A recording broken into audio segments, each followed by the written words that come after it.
وہ क़यामत तक काफिर रहेगा। अगर रसूल किसी को मोमिन कह दे तो वो क़यामत तक मोमिन रहेगा। अब रसूल ने फरमाया कि इस उम्मत के दो बाप हैं, मैं और अली, और जो भी अली को अपना बाप नहीं मानता वो काफिर है।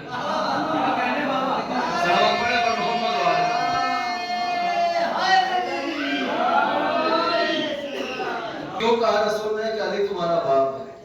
तवज्जो रहे, वजह क्या थी? एक सामने की मिसाल, आप अपने घर से बाहर निकले, रास्ते में देखा आम का दरख्त है, उसके ऊपर आम लगे हुए हैं, और आपके साथ एक छोटा सा बच्चा है। उसने कहा पापा मुझे आम चाहिए। आपने कहा कि बेटा हाथ बढ़ाकर खुद ही तोड़ लो। अब वो बच्चा होकर भी आपको समझाएगा कि अगर मेरा हाथ वहां पहुंचता तो फिर मैं आपसे क्यों कहता, मेरा हाथ वहां नहीं पहुंच रहा है, लिहाजा आप मुझे आम तोड़ कर दो। यही बात रसूल फरमाना चाहते हैं कि देखो अली तुम्हारा बाप है, गुनाहों की वजह से, नाफरमानियों की वजह से, बदआमालियों की वजह से तुम्हारे हाथों में इतनी ताकत नहीं होगी कि डायरेक्ट अल्लाह से ले सको। लिहाजा मैं तुम्हें बताकर जा रहा हूं कि अली तुम्हारा बाप है। जब भी अल्लाह से लेने का इरादा हो, अली का दामन थाम कर खींचना, अली अल्लाह से लेगा, तुम्हारी झोली में डाल देगा। सलावत पढ़े बरमोहरम। ये जो है ये वसीला है, रसूल और आले रसूल, मौलाए कायनात और इनकी औलाद, ये वसीला है खालिक और मखलूक के दरमियान। इनको वसीला बनाते हैं और वो हमें अता कर देता है। अब सवाल ये है कि क्या वजह है आले रसूल को वसीला जब बनाते हैं, इनका वास्ता देते हैं, वो क्यों दे देता है? इसकी वजह यह है कि आले रसूल ने अल्लाह की राह में इतनी कुर्बानियां दी है कि कुर्बान होकर पूरी दुनिया में अल्लाह अल्लाह करा दिया।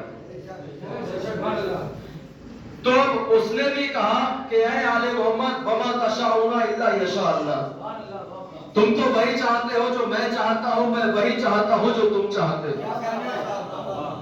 एक मिसाल यहां पर देना चाहूंगा कि क्यों आले रसूल के वसीले से हमारी दुआएं कबूल हो जाती हैं और अल्लाह हमें अता कर देता है।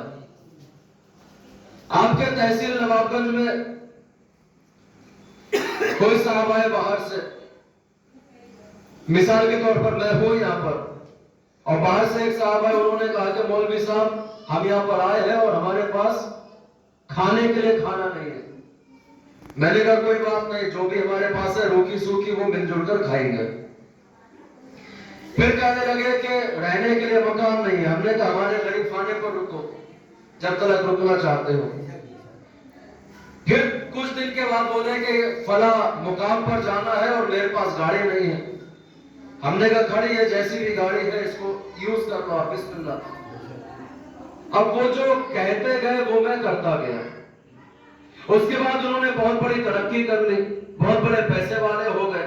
अब एक दिन मैं उनके पास गया, मैंने कहा भाई आपने तो बहुत पैसा कमा लिया है, एक काम करो फला मस्जिद है उसके लिए इतना चंदा चाहिए। उन्होंने कहा हाजिर। तवज्जो है आपकी? मैंने कहा फला इमाम बाड़ी में इतना पैसा चाहिए, उन्होंने कहा मैं हाजिर। मैंने कहा बेचारा गरीब है, लड़की की शादी करना चाहता है, दहेज के लिए कुछ पैसा चाहिए, उसने कहा हाजिर। अब वो जो मेरे कहने से, भाई आले रसूल से अगर मांगा जाए लोग कहते हैं ये शिर्क है, अगर इनको वसीला बना लिया जाए लोग कहते हैं ये शिर्क है। अब वो जो मेरे कहने से इतना सब कुछ करते आ रहे हैं, तो ये बताइए कि क्या मैं उनके बैंक बैलेंस